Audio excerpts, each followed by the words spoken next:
Hello everyone, welcome back to Podcast on Wheelz, episode number 88. As we said on today's episode, please sit back and enjoy the show.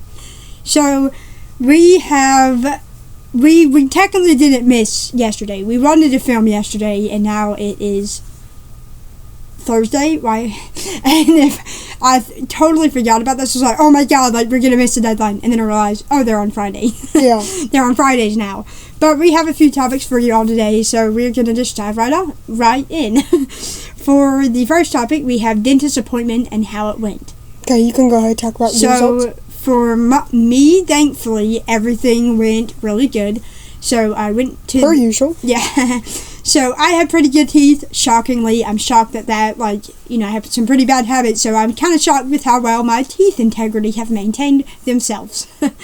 So, when I went to the dentist, I kind of just, got laid in the chair and everything, done the normal testing. There was no x-rays this time, so I just kind of got the basic cleaning. And there was a new test, but I'll get into that in a bit. So, the new the normal cleaning went well. The only thing that she said that I had was a bit of tartar near the gum line, and around my crowded area of my teeth. That has like 3 to 4 teeth jumbled up. Or 2, and those are the unfortunately common areas that I have tartar in. But the important thing was it was very much easier to remove than last 6 months, because last 6 months from the dentist appointment I had tartar around the area of those crowded teeth, and it was very hard for them to move. Like, they were literally tilting my head with the mechanisms that they were doing to remove the tartar. It was still removable, but they classified it as moderate tartar. And I don't know if I had moderate tartar on my teeth now, but I hardly felt her scraping. Like, she was still scraping, but it was nowhere near as rough as I had felt one of our other doctors or hygienists do it back like 6 months ago. I never felt that hard of scraping before, so I'm grateful that I didn't feel that difficult. But unfortunately, it is unfortunate that I still have tartar, but me and Matthew are trying to work through that, and hopefully gonna try to start brushing morning and night. We do brush every single night, but mornings is a tough thing for us. And another big thing is that a few podcasts ago, I believe, we were talking about how we stopped habits, like drinking soda was one of mine, and, sugar causes cavity and sugar is in soda. So, by me stopping drinking the soda altogether, which I tried to stop drinking soda on November 17th initially, but I had gone a few streaks, like 10 days and then 8 days, but I'm proud to say that I stopped fully drinking soda and have not had one sip or any ounce of soda since December 21st. So March 21st would hit like 3 months without soda. Wild! Without like a single soda. 3 months? That's crazy. That's amazing. That in myself honestly really shocks me, because my previous streak was my longest streak prior to that was 10 days, not almost 70. Yeah. What in the world? I don't honestly know how many days I've gone. I think like a few days ago I was like 64 days. So I imagine I'm like in the 70s or 70 at this point, as we're filming this. And so basically me cutting out all those sodas was really good, because there was way less risk for cavities. And I started brushing every single night for many months. Unfortunately, and disgustingly enough, that was not a habit before. So basically, my teeth were really good, and I had white spots develop about 1.5 years or to a year ago minimum. And those white spots were there, and unfortunately back then I didn't have enough teeth care routine to make them remineralize, meaning they go away. So basically they're just kind of stuck on my teeth now. Yep. But the good news is that when they checked on those white spots from technically a year ago x-ray, because my last x-rays were ass, because my jaw has been getting weaker, so doing those x-rays now is really difficult, and somehow I can't do them anymore, or that well. And so she looked at x-rays a year ago and really saw no progression, which is amazing news, and I'm very happy of that. Knock on wood. They're stable, they're not progressing, and they don't seem to be doing any more damage, and they're kind of just at their baseline like they've always been. They still haven't developed into a single cavity yet. I think I have 8 teeth where white spots are at particularly near the gum line, which the gum line is my worst spot, unfortunately. So my teeth, thankfully now, as of the dentist appointment, that was on what date? The 23rd of February. Yeah. February 23rd was this dentist appointment, and thankfully my teeth at that dentist appointment didn't progress. No white spots hadn't progressed, and my teeth looked fine besides, unfortunately, the normal tartar that hopefully they don't expect, but, my sugar intake got really well, stopped drinking soda, my white spots haven't progressed into cavities for almost 2 years, and I find that really impressive, personally, for me. And I brush every night. I've been doing good. Do you want me to talk about the new test, or do you want to go over your results? The new gum test is fine, yeah. Okay, I just wanted to know if you wanted You can talk about that. Okay, so... I didn't get any bad results from that. So the new gum test basically was evolving numbers. They had to measure the gum or poke around it or see if it'll turn white or something like that. It was a new gum test, basically. That we never gotten before. That we hadn't gotten before. So it was a new gum test. And basically the numbers 1, 2, and 3 are normal. So those numbers mean that your gums are healthy and they turn white when she hits it or measures it or does something to it.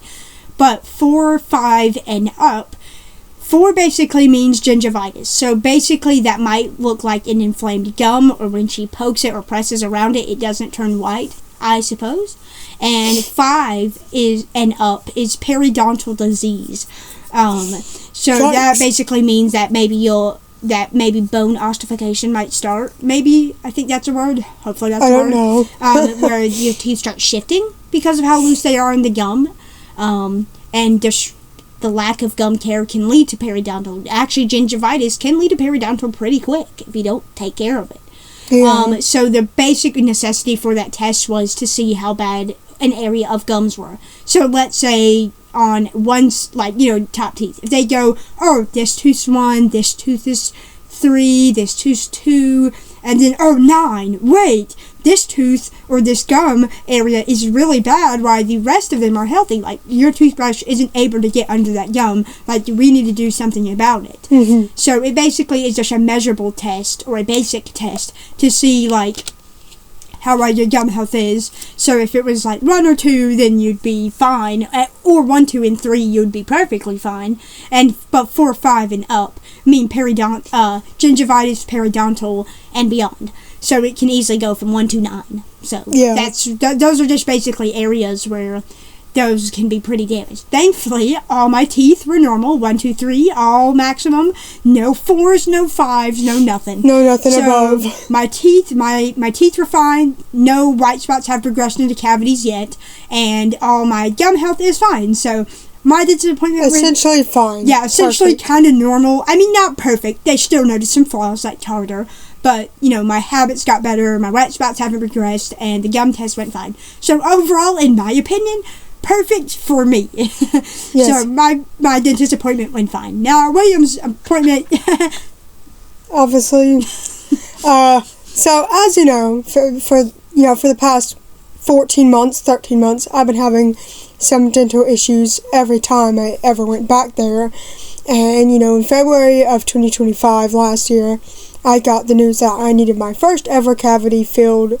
I needed 2 fillings, so I came back 2 to 3 days later, got that done, and then I went 6 whole months without coming back, and August was the worst appointment yet.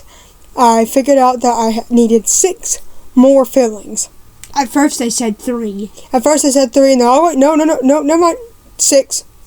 What? And the ironic part was when I said, oh my gosh, I'm kind of nervous. I've been doing better in my tooth care, but, there's been some flaws. I'm kind of scared. What if I get bad news? What if I get bad news? And oh my gosh, don't say that. You're going to get positive news. Stay positive.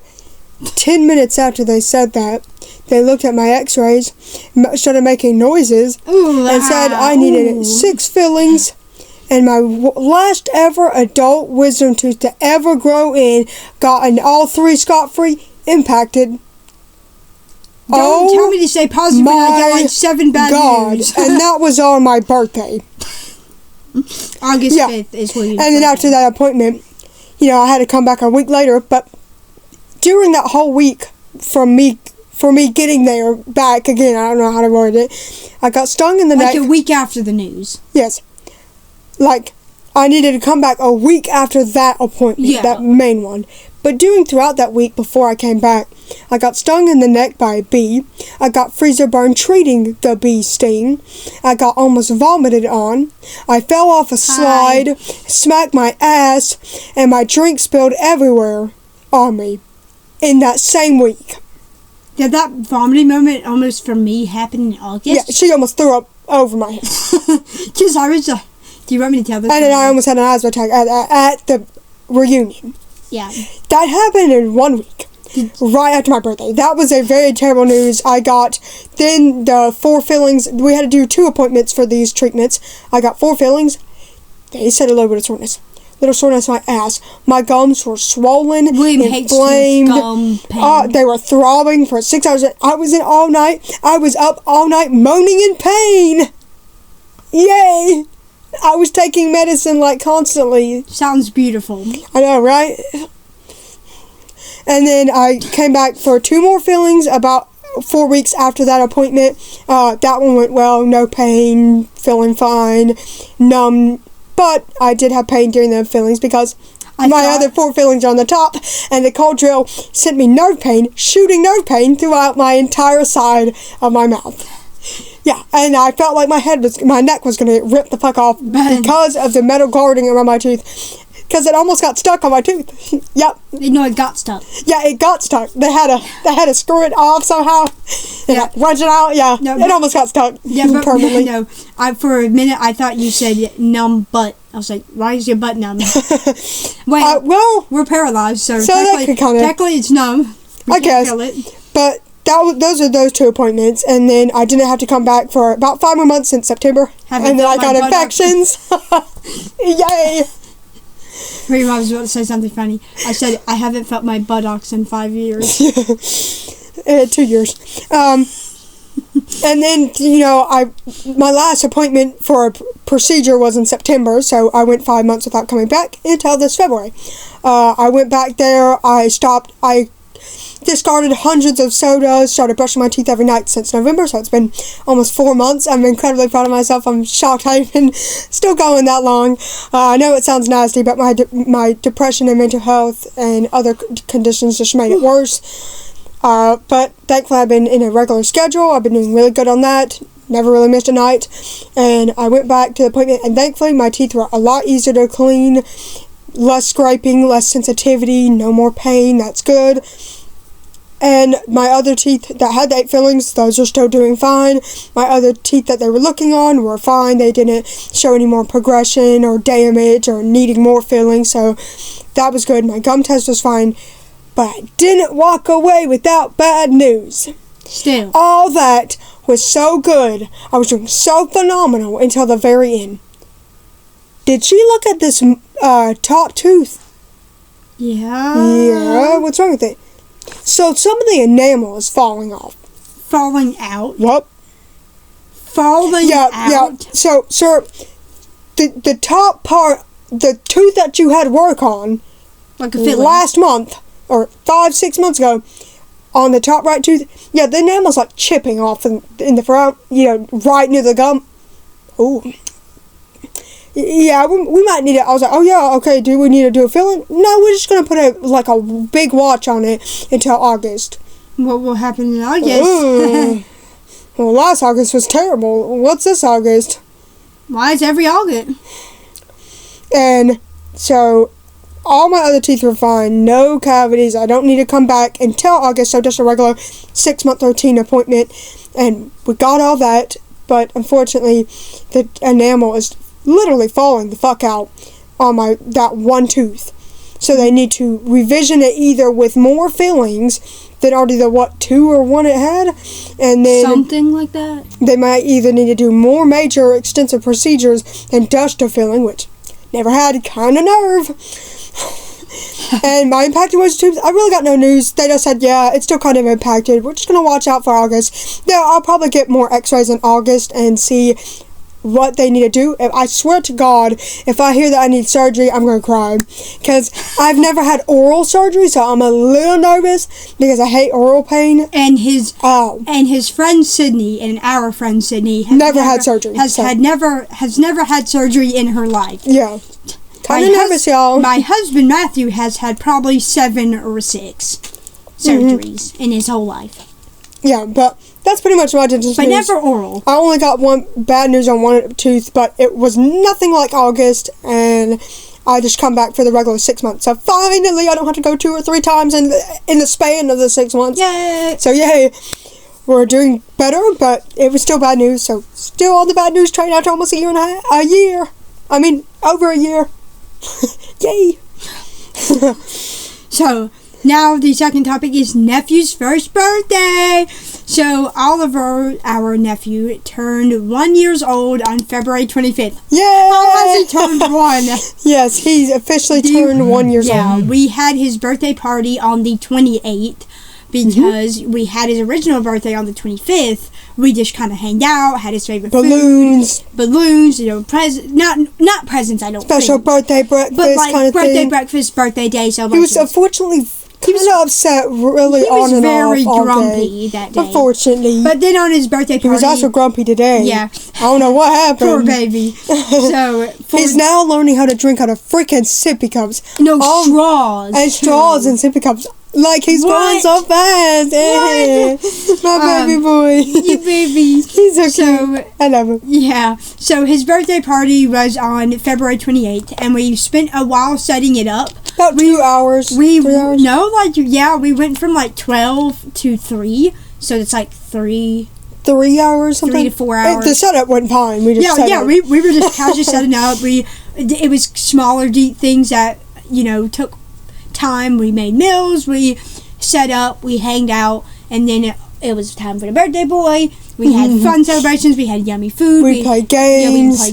We had served pizza, we had fruit and dip, we had chips and ranch and vegetables. We had cake, cupcakes. It was a fun day in general. He had presents, he enjoyed his presents. He got a new climbing wall station activity thing, and Loving he really that. loves it. He's getting into stuff that he's not supposed to with it. But he enjoyed his birthday party. The birthday party went well. Amazing. We had a great time. Great time. And everything went well. And we even saw the moon on that day. Yep. And there was a beautiful sunset. So yes, I'd like to think that my grandpa and Donnie and Grandma and Poppy were all there for Ollie's first birthday. Watching over him, wishing him a great happy birthday and everything. Yeah. So the day went really well. Yeah. We're so proud of him. Everything accomplished. He's now walking independently on his own. He's crawling. He needs some help with steps, but he's walking. He's doing great. So amazing. He's learning how to sip through straws and sippy cups. He's babbling more. He's playing with his toys better. His coordination's getting better. And he says dada, mama, yes, nani. No.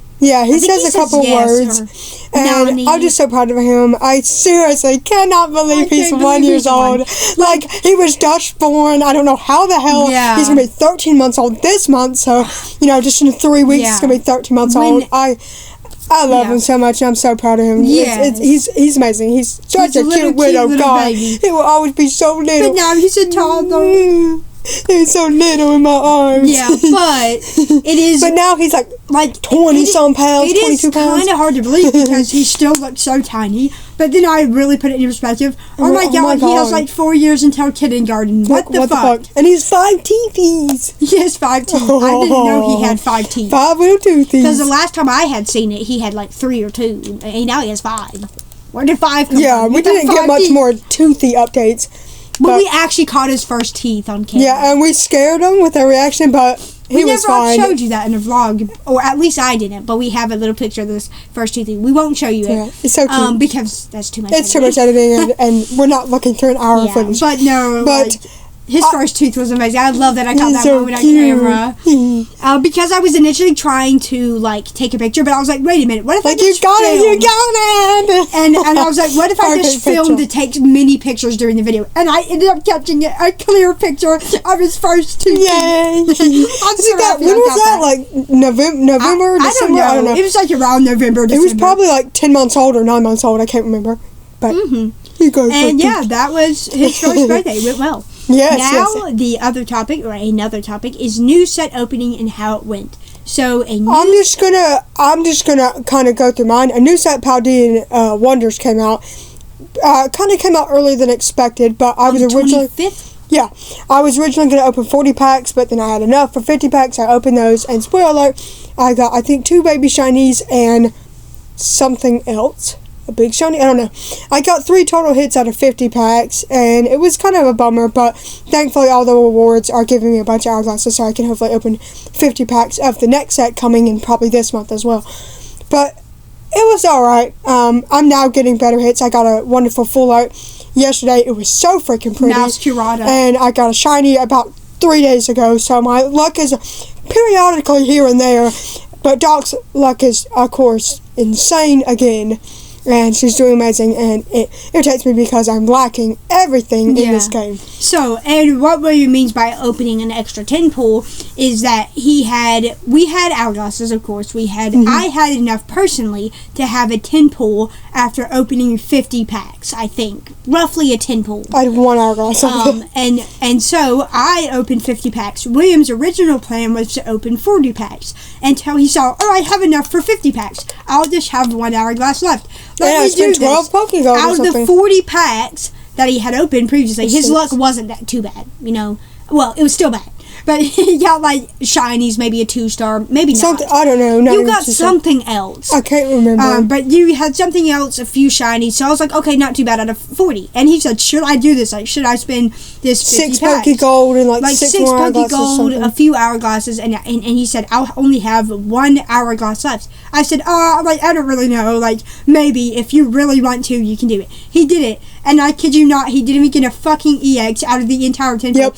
He was irritated at himself. Why did I make that decision? Yeah, I was Why did I do that?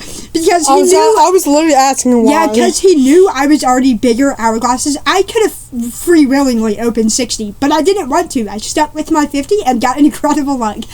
But... William, he was like, oh my god, I was asking myself why. But why in the hell did I to sum up my 50 packs, I got really good luck. I got 3 2-stars. I got shiny cards. I got 1-star cards. I just got a bunch out of 50 packs. Something I wasn't really expecting. But my daughter and my son blew me out the fucking Oh, yeah, they got amazing luck. My daughter, on her second free pack, got the Arvin immersive cards. What? The only immersive in the set, I think. I've opened 70 to 60 packs, and I haven't pulled it. I kid you not, on her second pack of the entire set, she pulled the Arvin immersive card, and then proceeded to get so many 2-stars, so many shinies, rainbows. It's ridiculous. It was ridiculous. She's amazing. And then my son opened 30 packs. My daughter ended up opening 20 to 30 packs. They didn't even open as much as me or William. Nope. Ever. And so my son did it, and ended up getting a backlash. I don't know. It's a backlash. But it was a crown rare card, and he got a freaking crown rare at 899 packs. Finally, he had went over 400 packs without a crown rare. So he went. That's a while. So he went a minute. But I'm so happy that he got that crown rare at 899 packs. He got 2-stars. He got rainbows. He got shinies. So my daughter and my son got a freaking immersive, a crown rare, rainbows, 2-stars. What the hell? I got really good luck. I wasn't complaining about mine, but it was damn, y'all made me look little. So that was the amazing good luck that I got, and my son and my daughter got. It's a pretty good set. To me, it just feels random. An out of nowhere set. So I'm really happy about my luck. I'm really happy about all my kids' luck. We had a blast opening it. Yes. I mean, it was kind of funny because, not funny. Well, it was funny because me and William, his packs were so laggy, and then when it was time to open mine were running so smoothly, and my screen recorder didn't fail. But it was being shitty the next few days, and I got irritated as hell at that. Oh, yeah. It was so annoying. It failed every screen recording. It failed 5 times. It failed every single pack, but it wouldn't fail the pack after. It would fail on the pack opening, but if I was screen recording literally something a second later, it wouldn't fail. at the same length as screen recording. And keep in mind, we need to pack opening videos for our channel, our Pokemon channels we run. And just a hobby of ours. And really, it's actually more important than William's videos. I need those templates to be able to fit in a template. Or a template I've created. But if I don't have that freaking footage and only have the after pack opening, I kid you not, it would fail. I would have to do the fingerprint sensor again. I would have to go through the phone. I would have to, thank God, have my pack cards up when I got them. But that means it could have potentially missed an entire God pack video. Thankfully, knock on wood, I found that powering off my phone in the morning for a few minutes and then repowering it back on, waiting for a few minutes, and opening the pack then, my screen recorder has been working pretty well and never failing, thank God. But then again, knock on wood, really, really big jinx. Hope I don't jinx my fucking self. Because I looked that up, this powering your phone off. It's like, yes, it does. I was like, okay. And then that kind of fixes it. That kind of works. It kind of fixed the issue, and hopefully it stays that way. Yes. And that was our set opening, how it went. We got a crown rare, we got the immersive, and we got rainbows, we got 2 stars, we got shinies, and we got 1 stars. They got hardly shinies. Yep. And Ollie's birthday party. Pretty much, we already just discussed this. Yeah, that's the weekly vlog thingies I put, so I had to. Okay. Anyway, Ollie's birthday party went very well. It was like, we spent 6 to 7 or 8 hours there, total, there. And we just had, cake, games, parties. It was fun. It was a good time. What the fuck? Did we say that at the same time? But we said the same thing, too. It was a good time. And we kind of I don't know, got the stuff out the next day and it went fine. Yeah, it was a good day. It went well. Cash's sore throat. Pretty much, our son has been down with a sore throat for the last couple of days. About 4 or 5 days in total, he had the sore throat. Thankfully, he wasn't running fevers or sick or anything with anything else. It was just mainly the sore throat causing him pain and hoarse. So I don't know what that was about. He picked up a random sore throat one day, but he's doing better. It's gone now. Yeah, he's recovered from it. He wasn't sick because obviously me, Sydney, or Ethan didn't get really anything. No sore throat issues, and it was just a random fluke that his body did for almost an entire week. But he's doing better now, thankfully. Yeah. William and Cash burnt their hand. Oh yeah. So, this was a couple of days ago. I can't remember what day. It was in March, though. So, only 5 days maximum when we're filming this. Yep. And we were making dinner, and maybe Cash was helping out. And I was kind of near the freezer, the big freezer, and he was holding the pan. Cindy was trying to help him everything because he just wanted to help out, which is fine. And Cindy was watching him over him and doing things. And mistakes happen. That's fine. And there was a hole in the oven mitt. That's what I presume it to be. Because there's one oven mitt that has there was an oven mitt glove thing, and it burned his thumb through the hole. And he winced in pain. His actual skin hit the pan. And his body reacted, and with his left hand, he grabbed the corner of the pan. Oh, because his body just reacted. So without the oven mitt. And it hit my hand in the process because the pan is big. And Sydney was trying to help, like, oh my god, I cannot grab this because I'm barehanded. Like, I don't have anything on there. And Cash immediately set the pan down, backed away quickly. We grabbed cool water and ran the fingers. It hurt, let me tell you. Kind of hurt. It did hurt. He didn't cry. That's impressive. Low-key. Probably like a stage But it burned three corners of our hand. Like, it burned 3 whole spots at the same exact time. Are they still there? Yeah, they're still there. The one's scabbing right there. But it burned me and our thumb. And then it burned the side of our index finger. And there's a scab currently. There's like a little thing. Don't pull it. That's just the healing process of it. There's no pain anymore. And then it just burned a little bit of our middle finger. So it hit 3 spots. It hurt for a couple hours. And it felt great. Let me tell you that. But we ran it over cool water, healed it. And now it's just, there's 2 scabs on our fingers. And pretty much there's been no more pain since. And we're not dealing with hot stuff anymore. And it was just a mistake during dinner making. He didn't mean to do it. And Sydney, my friend, was just trying to help him, and we were just there, and it just happened, mistakes happen, and his body reacted before he could sense it, and then the pain receptors hit, and he could feel everything on his hands. I can't, so I only felt the thumb part. I didn't feel the index. He felt the full burn, unfortunately. It was only a first degree burn. It wasn't second or third. No.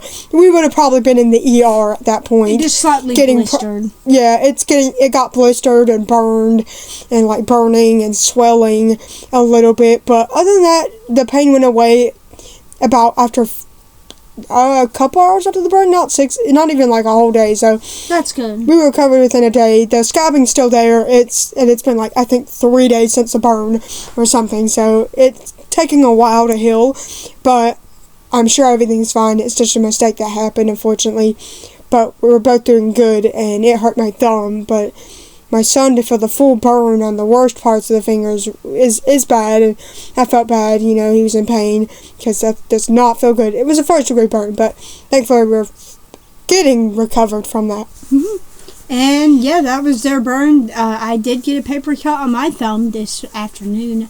By paper? Yeah, it was by a shear cutter. Yep. No, just kidding. But I don't know what is up with our thumbs in March. Like, I get it's a paper just getting cut, attacked. you get burned. What the hell? Okay, so that was their burnt hand, and now William's new medical schedule.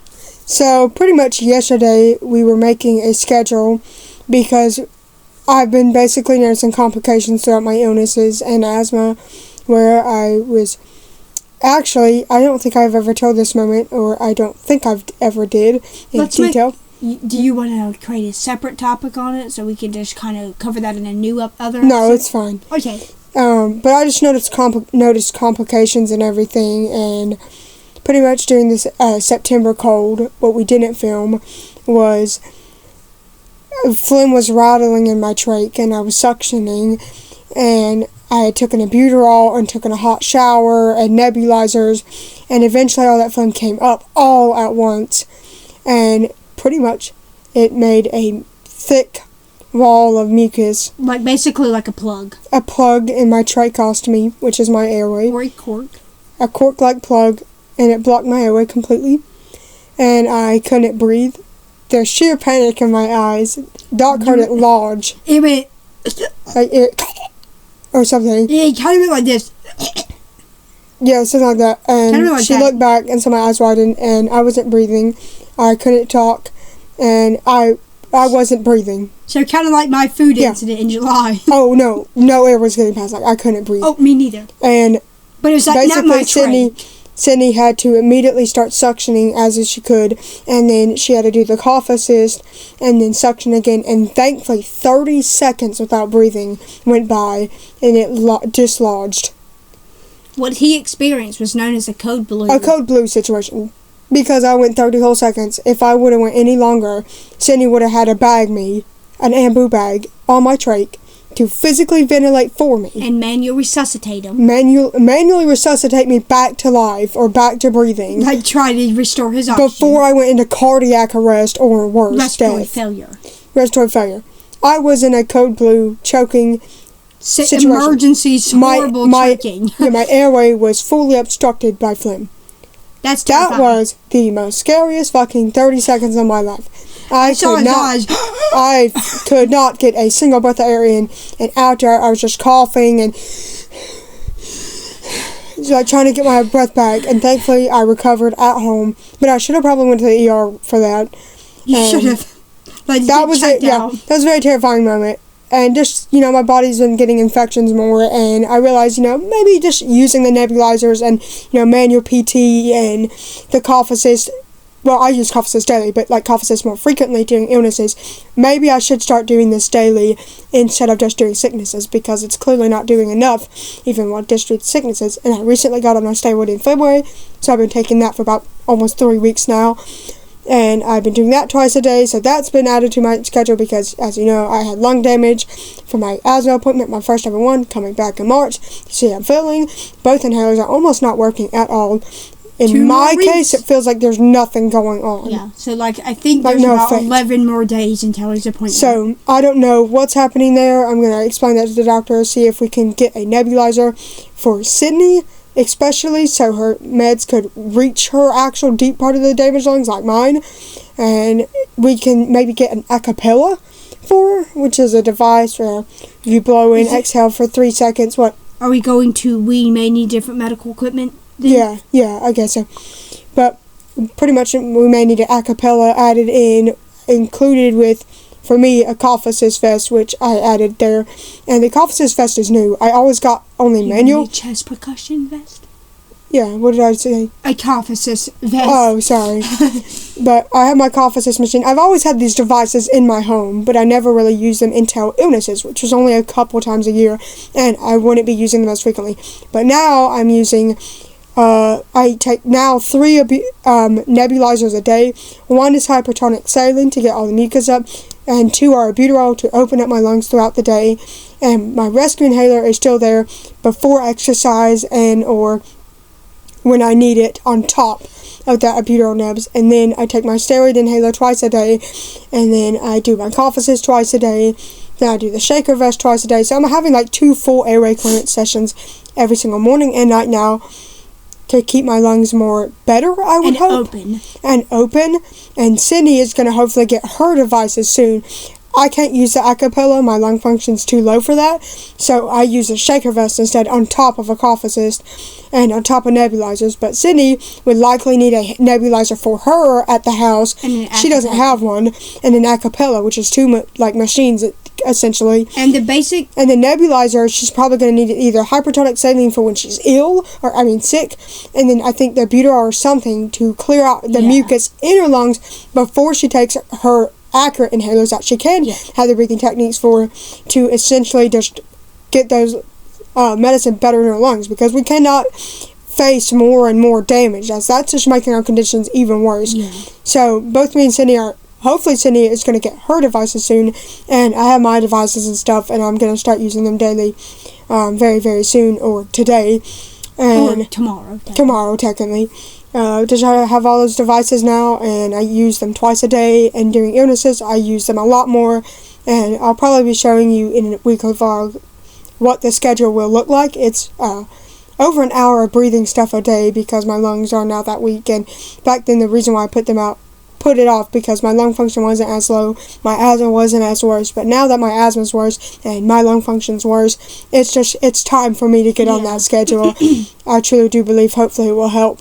But hopefully my asthma will go away, because the 40 mcg dose I don't think is working as well as it should be. So I probably need to go on me and Sydney probably will need to go on a higher dose inhaler, so we'll have that.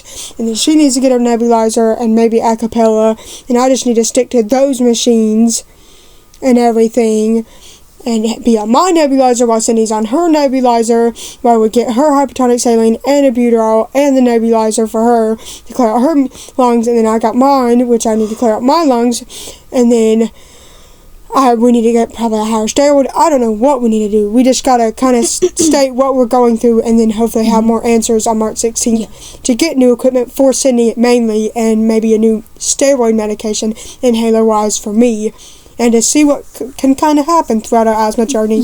So pretty much this new schedule is just a different timing than my old schedule, like with my bowel program, some of my catheters sometimes, or my bedtime, or the crap ton of breathing stuff that I've never gotten before.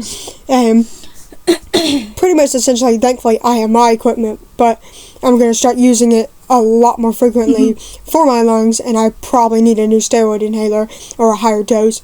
And then Sydney needs to get from fresh day one, like nebulizer and acapella, because she can't use my nebulizer. That's cross contact, and I'm smaller. And the reason why we use a vest instead of an acapella device is because we have conditions like spinal cord injuries, C4 and higher. We have ALS, I have SMA, and I have cystic fibrosis. Airway clearance vest session, or chest therapy, or chest percussion therapy, is a passive therapy, meaning we don't have to do any expiratory or inspiratory breathing. I mean, we have it on our ventilators, but the vest is passively. So we're doing nothing for that. It does a chest percussion on our chest walls and on our chest for the mucus to then be bring up. And then our insufflator, exsufflator, cough assist machine, I believe that's what it's called, can build a forceful cough and get the mucus and suctioning out. It can get the mucus out. Suctioning and cough assist can get it out. The vest is doing it passively. We don't have to force air. We don't have to move during the treatment, but it's doing all the work. Yes. But a device like an acapella, you have to breathe in it so it vibrates your chest for the mucus to detach from the chest walls and then move up to the upper respiratory tract. So Sydney can cough it out. We do not have a good enough expiratory scale, a PEF score, to blow into the acapella and forcibly move the mucus. In my case, although Sydney's blowing out sucks. I know, but and it naturally takes 3 seconds of blowing out. My PEF score is about 65 or 60. And if you know, that is well below the natural healthy one. It's supposed to be in the 200s, like it was in the 200s back then. That's still ass. You have to be 300 higher for a good exsufflator scale score, meaning that's basically the air you can blow out. You are coughing, or you are blowing out. A PCF score is what you can cough out. So a good barking cough. My cough would sound. That's my cough. Clearly not good.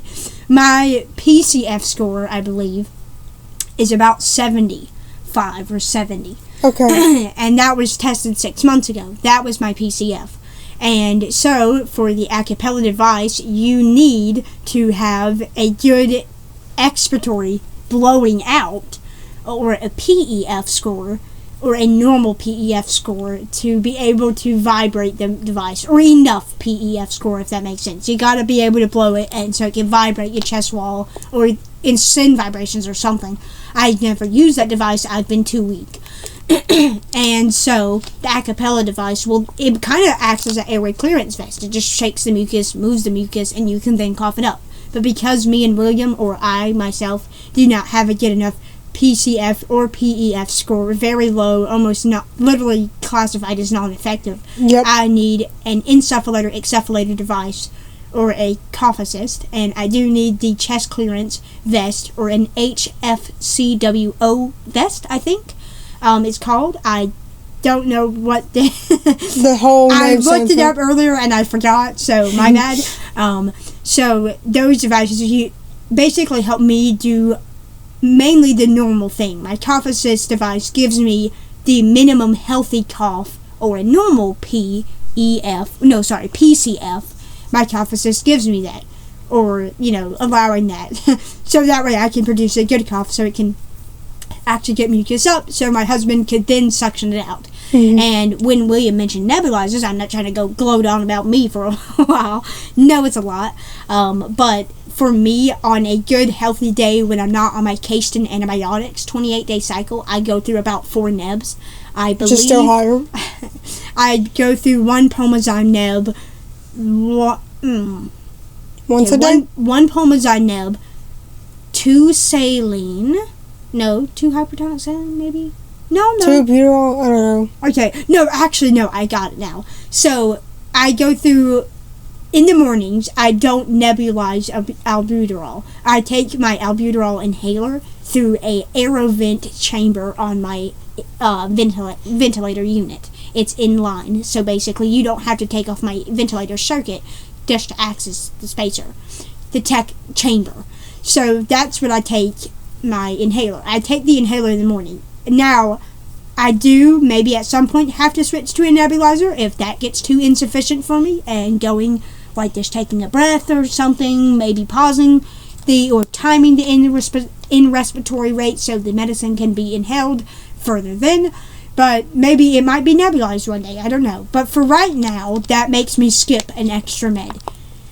Important thing, my nebulizer gives about 2,500 mcg of albuterol in my lungs. and my lungs at night are awful. Mucus builds up. I do awful at night. Not now, but if I were off of it, I would probably die very quickly. So that's what makes me skip the 5th nebulizer a day. So, but I could easily switch to 5 nebulizers a day if I just didn't take my albuterol inhaler. But I replaced that albuterol nebulizer technically treatment that I would need in the morning with my albuterol inhaler. And then a few hours later, I get my first technical... I get my albuterol saline for that after my albuterol inhaler. And then I get Pulmozyme. And then I get another...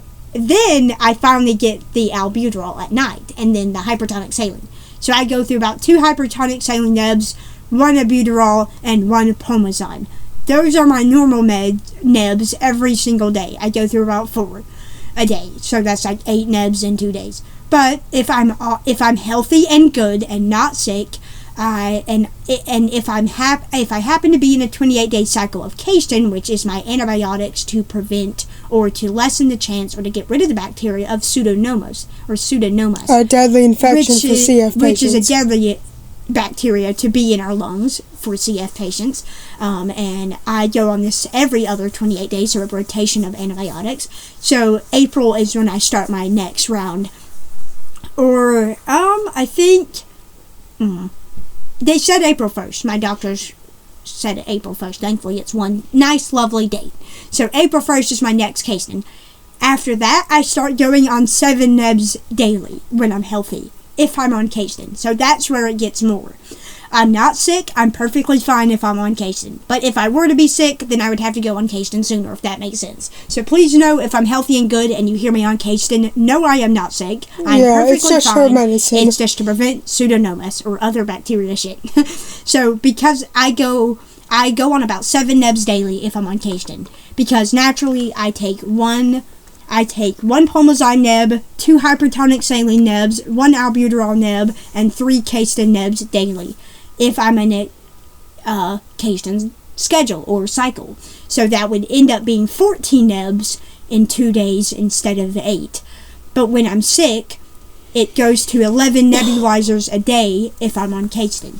If I'm on Casein, I have about 3 hypertonic saline nebs, 2 albuterol nebs, or 3, and then I get my Pulmozyme. So Pulmozyme, 3 hypertonic saline, 2 albuterol, and 3 Casein. That can't be right. I said 11.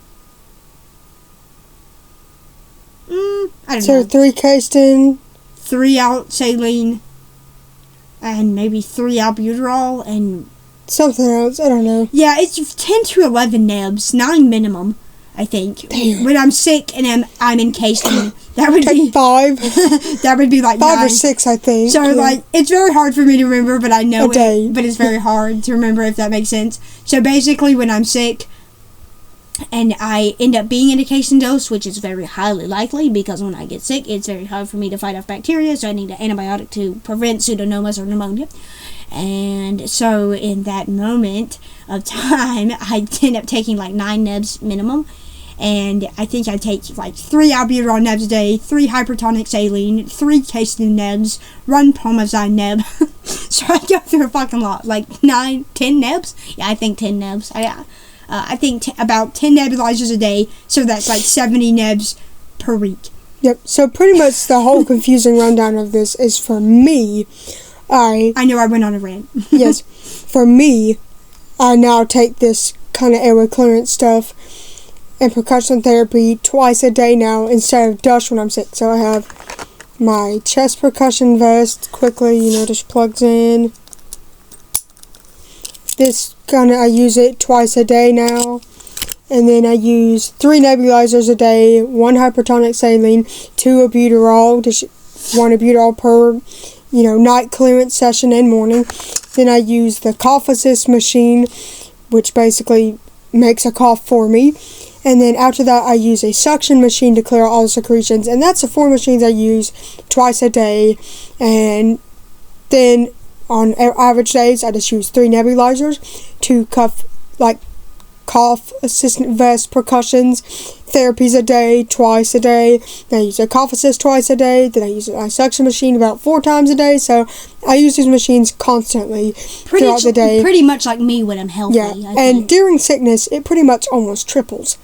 During illness, I use about 5 or 6 nebulizers a day, and then I use a cough assist at least 4 times a day, and then I suction 12 times a day. I use my percussion vest like twice or 3 times a day. So it like doubles or almost doubles or triples even during illness. So that's just a more complicated process. So this schedule is basically me using these devices that I already previously had to use during illness. Now I have to use it twice a day to keep my lungs better, and I obviously still have to take my recently new medication of a steroid inhaler, and I still use my rescue inhaler and spacer before exercise. It's more portable to hang out in the gym and not bring my whole nebulizer.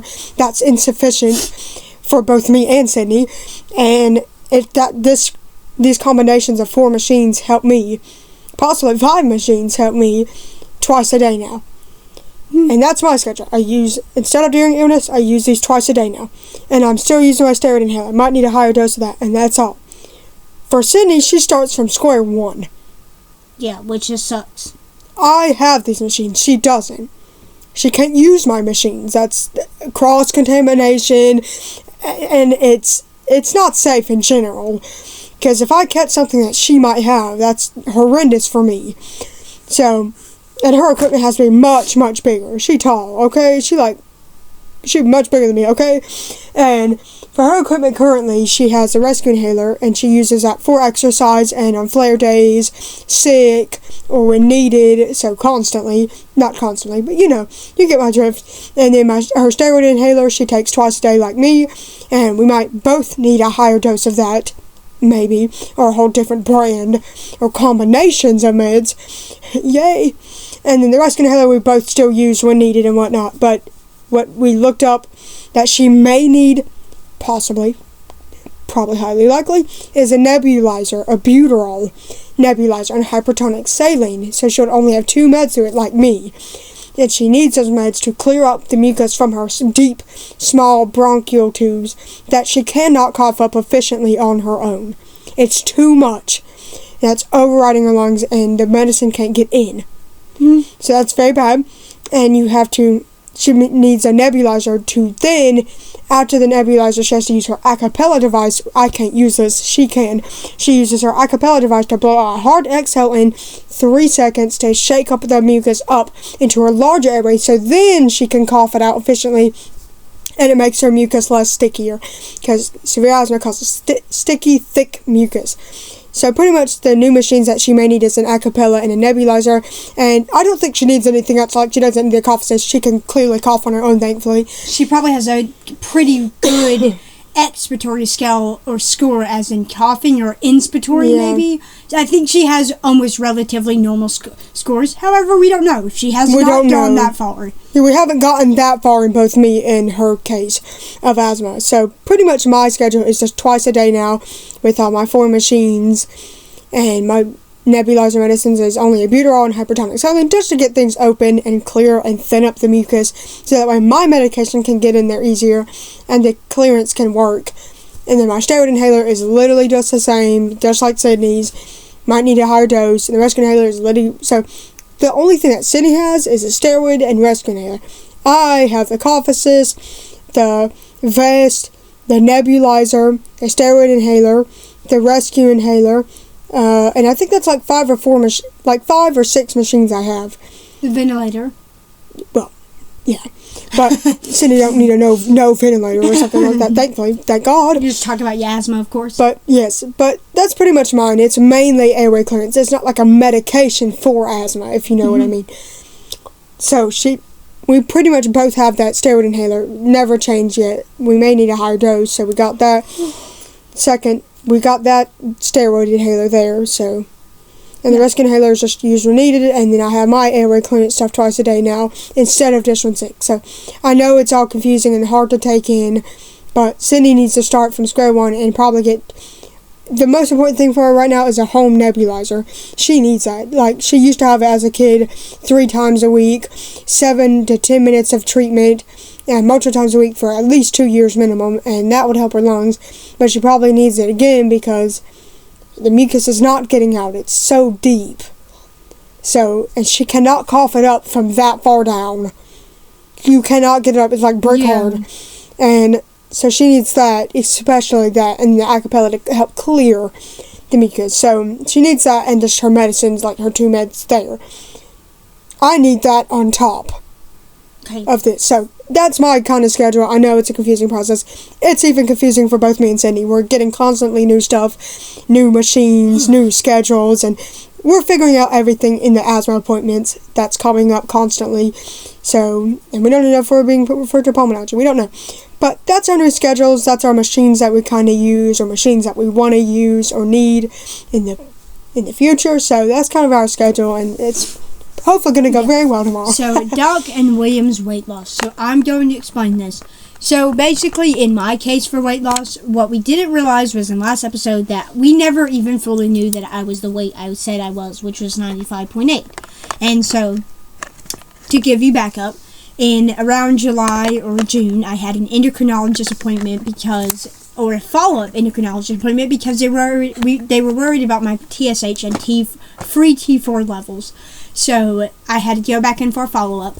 And previously in June, I was 101.6 pounds. And then in the follow-up in July, I was 100.6 pounds. You may think, oh my god, you lost pounds. This isn't actually uncommon for me. And it actually meant my levothyroxine was actually doing its job and was doing well for me and was great. It was doing its job.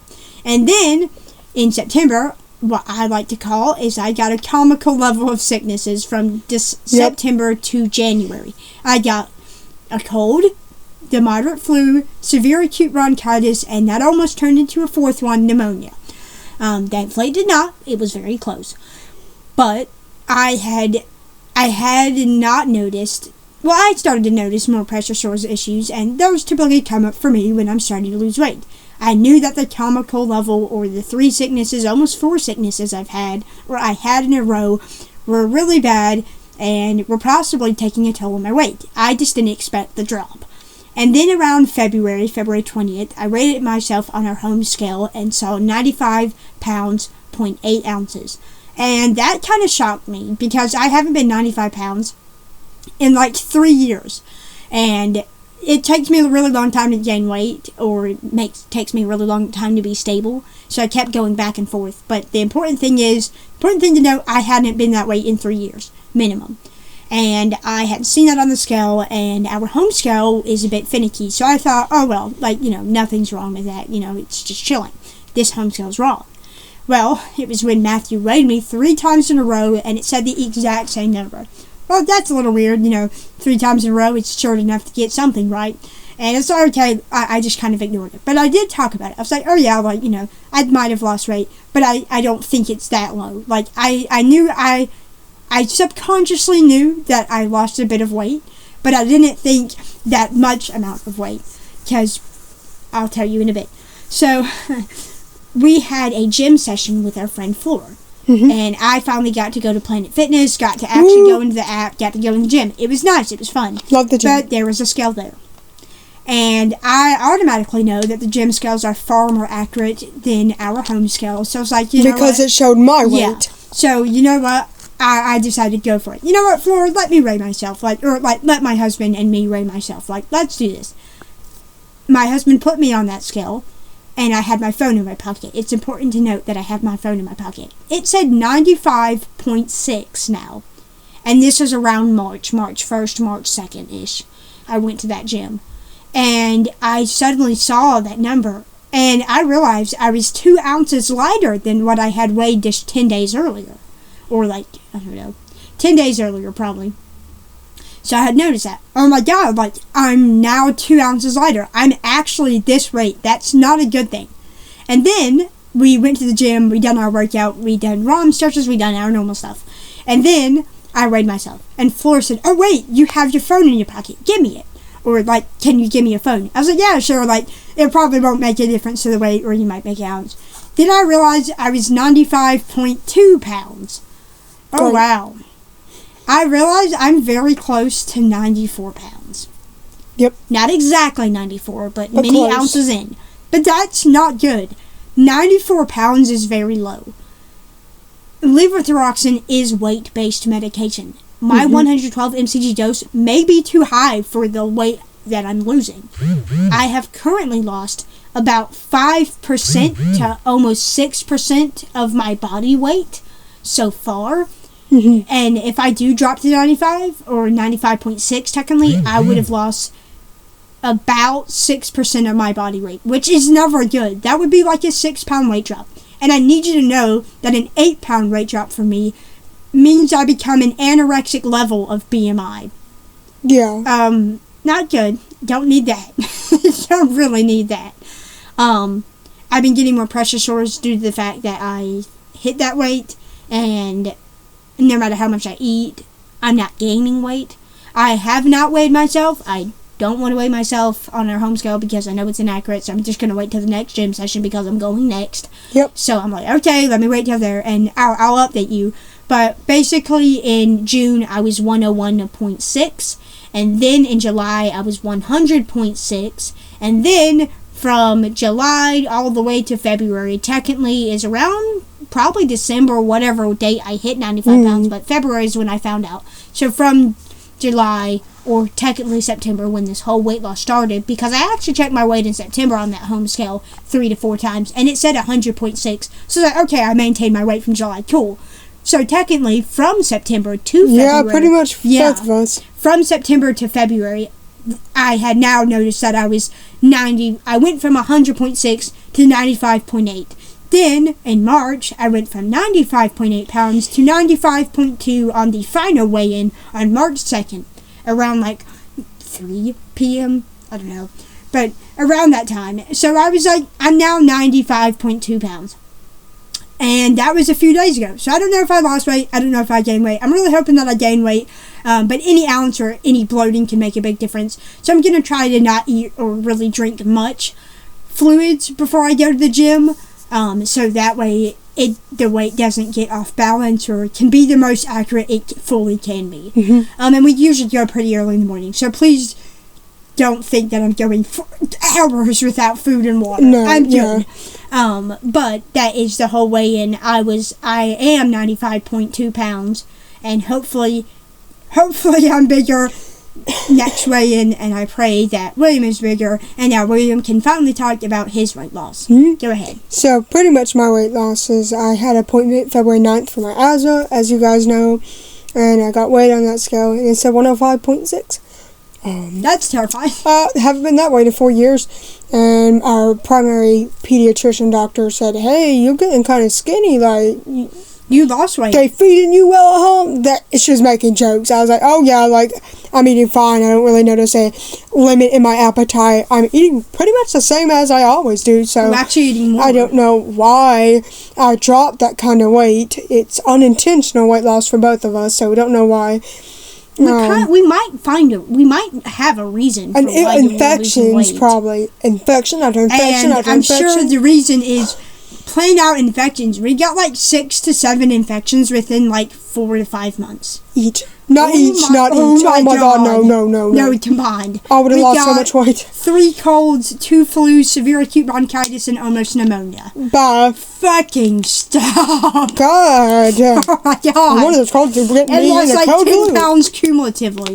So, I was 111 pounds in July. It's all started around July. What the hell? Yeah, and then in September I was 110.8 or something. I maintained that weight for a while. And then ever since then, now my current weight is 104.4. Yeah. Or 0.6 at the highest.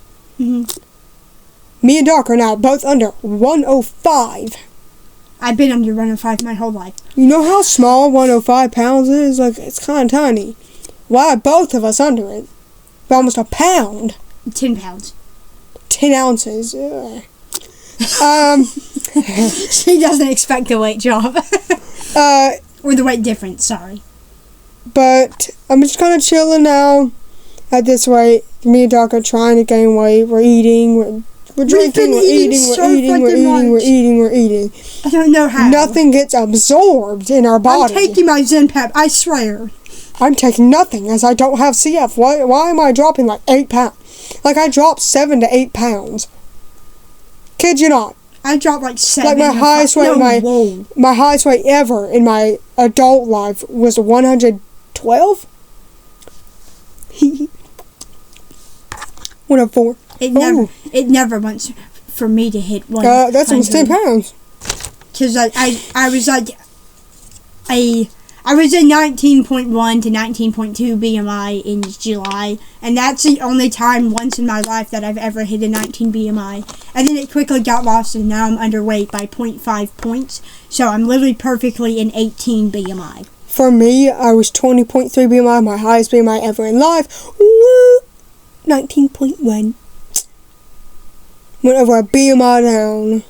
I went 1.1 to... So, I think I went 1.2 BMI drop down. We're hoping that none of this weight loss continues because it is very bad for me and Doc. Our immune system sucks at this weight. We keep getting pressure sores. We have to do weight shifts. We kept getting infections left and freaking right. Every time we turn, the second we would recover, we'd fart and we'd get another one. I kid you not. 2 weeks later, I literally got another sickness right after I recovered. I kid not. It literally only took me exactly 14 days on the dot to get another infection. Yeah, like I got full-fledged in the same month. Yeah, and I got personally for me, thankfully I didn't get that quick, but I was still getting it so fast. I got one September 14th, recovered in October, or very ending towards September. Then just got one in December. Damn, only like 2 months. And then another one, bronchitis. What the hell? I got one in the same day. I got like 2 sicknesses within the span of 4 days. Oh, I've been there. I went the strep and cold before in April 2024. That shit sucked. Let me tell you. But thankfully I didn't have, well, I entered the new year, 2025, with pneumonia. That was fun. But it happened in 2024. Yep, and then I entered the 2026 new year with the flu. Bruh, oh my god. Okay. I was into the new year with fevers and shit. But we might have found a reason for our weight loss. And that the cold, clear, possible answer is probably infections. Those infections raged our body for over 52 days within the span of 4 months, personally for me. 39-day sickness is the longest sickness I've ever had in life. My previous longest sickness before September 2025 was only 14 days. The September sickness beat it by 18. Not by 18 days, but it was 18 days. And then the one in fucking... From December 29th, I had 2 sicknesses. This is why I count it as 1, because the other sickness made it last that long. The flu really probably only lasted a week. And then the bronchitis lasted forever. But she mainly had the coughs and sniffling after the bad symptoms. And I'm very grateful. But then on like day 11, it was turning almost into pneumonia. That was fun. I heard that. It had so much phlegm. But yeah, that was probably the most reason why we lost most of that weight, or not, if all those pounds. I think it was really contributed to the fact that we were, getting back left to right sicknesses lasting 39 days. So many horrible sicknesses. That's probably the tried and true way we lost that weight, unfortunately. And we're hopefully going to get it back, and hopefully it won't be a setback for too long. And now, how are we doing in Pokemon TCG Pocket battles? Specifically, versus battles. So versus battles are different from solo battles because you battle against actual players or robots. Or no, like mainly actual people. Like you battle in the emblem event against people, you battle in ranked against people, and you battle in like random generalized battles against regular people. Finding an opponent. Yeah, finding an opponent. So those battles, I find them more important than solos because you actually get XP. I mean, kind of shitty XP. But anywho, 15. You win against players, you win, you get some, dish XP. But I find those way more harder to complete than solo battles because they're not against an automated robot or an AI person. So I find those a little more victory in those. And I have been killing it today, specifically on March 5th when we're filming this. William, he has 219 versus battles won in the entire game. I haven't made progress these last couple days because I've been busy with a bunch of other things besides Pokemon. Yeah. And William, I want you to guess how many times I have won today. 30. 25. I have run 25 of these freaking battles today. And I want you to know that is literally the most battles that I've ever completed in one day. 25 has been the biggest amount of battles I've ever completed in a day. Not ever completed, but like ever won in a day from versus battles wise, easily my biggest. 25 is absolutely wild. Now, William, I want you to guess how many versus battles I've won in the entire game. Don't overestimate or don't try to go a higher number just because you feel. Just feel 415? 417. You're literally almost 200 bigger. I have won 417 versus battles. That means I hit 400 versus battles today. Yep. Because I won 25 times a day. I thought I was hardly going to be 400. Because, I saw that I was hardly 300 and almost 20 off. I was like, no way. And now I'm 417. I'm literally so close to that silver award. I can feel it. Oh my god, I'm so happy. 417 is absolutely wild. Particularly for me. I have been increasing my battles so good recently. Winning so many. 125 today. I don't know how much William has won today. None. Oh, I can't believe I've won 25. And I'm really proud of this 219 because he's increased as well. I felt like we've been striving since the Fantastical Parade. We've been battling so much that we've won 9 a day, 8 a day, 10 a day. But 25 is just a whole new level of what the fuck. I will probably never do that again. But I'm really happy that I did, and I'm really happy that we're doing really well in Pokemon Pocket battles. I'm really happy that I'm doing well in versus battles, and I am literally actively kind of now less than 100 away from that silver award, and it takes about 10,000 versus battles to get to the rainbow. So that one is going to take forever. But I've been on that bronze award for over a year now. I want to move on to the silver and see how far I get. So yes, that is it for episode number 88. Mm-hmm. Thank you all so much for watching podcast episode number 88, and we will see you for podcast episode number 89. Once again, thank you all so much for watching, and we will see you next time. Thank you for tuning in. Bye-bye. Bye.